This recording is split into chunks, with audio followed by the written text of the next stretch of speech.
Halo Sobat Bro, di usianya yang udah 23 tahun ini, E46 masih banyak banget loh peminatnya. Dan harganya pun stabil segitu-gitu aja, nggak turun-turun. Kayak gimana sih kondisinya? Yuk kita cek. Di bagian interior, kondisi door trimnya masih cukup rapi. Untuk kulit joknya keriput pemakaian. Setirnya sedikit terkikis, tapi rekstirnya aman. Untuk tombol audio setir nggak ada yang fungsi ya. Lalu di instrumen cluster, indikator ABS nyala dan lampu depan kiri ada malfungsi. Untuk hasil scan-nya, ada malfungsi di pompa motor ABS dan speed sensor depan kiri. Coba kita clear. Setelah di-clear, ternyata dua DTC tersebut masih muncul juga. Nanti terakhir inspeksi, kita akan test drive dan live data untuk baca fungsi speed sensornya ya. Lalu untuk AC-nya cukup dingin di 8,6 derajat. Head unitnya udah upgrade, tersedia kamera mundur, shifting matic-nya juga normal.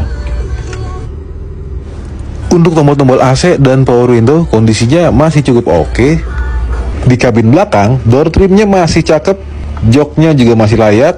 Untuk power window belakang kiri ini nggak fungsi, dan plafonnya hanya sedikit bagian yang mulai turun. Kita lanjut ke belakang. Untuk velgnya pakai BBS, bannya juga masih tebel, kampas rem masih tebel. Untuk lampu-lampu hidup semua dong. Kita masuk ke kolong. Untuk shock breaker dan brake system kering, nggak ada bocor. Boot asordanya masih oke, sasis kolong juga aman. Kita lanjut ke atas. Untuk pilar-pilar bagasi masih utuh, bagasinya belum pernah bongkaran, silen-silennya juga aman. Lanjut, kondisi bodinya 85% rapih, tapi cat pintu ini yang paling tebal 0,93 mili. Di kaki-kaki depan udah banyak peremajaan nih, seperti pirot, shock absorber, lower arm. Tapi ngomong-ngomong, bunyi apa sih tuh rame bener, kretek-kretek. Coba kita cek ke bagian atas. Di bagian atas, tulang bullheadnya masih rapi, kap mesinnya juga utuh, nggak ada bekas tabrak. Dan ini adalah letak pompa ABS yang tadi muncul malfungsinya ketika kita scan ECU tadi. Lalu untuk selang power steeringnya di sini mulai basah ya karena usia. Dan kalau kita dengerin lebih jeli lagi, ternyata ada bunyi kertek-kertek. Itu asalnya dari auto tensioner fan belt yang udah lemah. Dan temuan berikutnya setelah gua amati, ternyata mesin 6 silinder inline ini sedikit pincang nih. Kemungkinan ada salah satu silinder yang pembakarannya kurang sempurna. Jadi perlu diagnosa lebih lanjut ya untuk memastikan penyebabnya dari mana.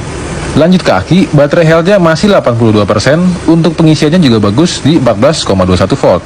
Oke, pengecekan mesin udah selesai. Sekarang kita lanjut tes jalan sambil live data pakai scanner ya. Ini ketika tes jalan, lampu indikator ABS-nya dalam keadaan hidup. Nah, kita perhatiin nih speed sensornya. Nah, ternyata dari keempat speed sensor, yang depan kiri lah yang bermasalah. Jadi perlu dicek lebih lanjut untuk kabel speed sensornya ataupun dari rotornya. Lalu terkait DTC malfungsi dari pompa ABS-nya, perlu dicek lebih lanjut dinamo motornya. Jadi kesimpulannya, mobil ini rekomen untuk dibeli dengan catatan perlu beberapa perbaikan. Karena ya namanya mobil bekas pasti ada kurangnya dan perlu perbaikan. Dan untuk hasil inspeksinya udah kita jelaskan semua kepada pemilik mobil dan juga kepada customer kita. Jadi biar sama-sama tahu kondisi mobil yang mau dijual ataupun yang mau dibeli. Dan untuk keputusan beli atau enggaknya kita kembalikan kepada konsumen. Oke, selesai. Gue pamit. Sultan dari Mekanik Pro. Thanks.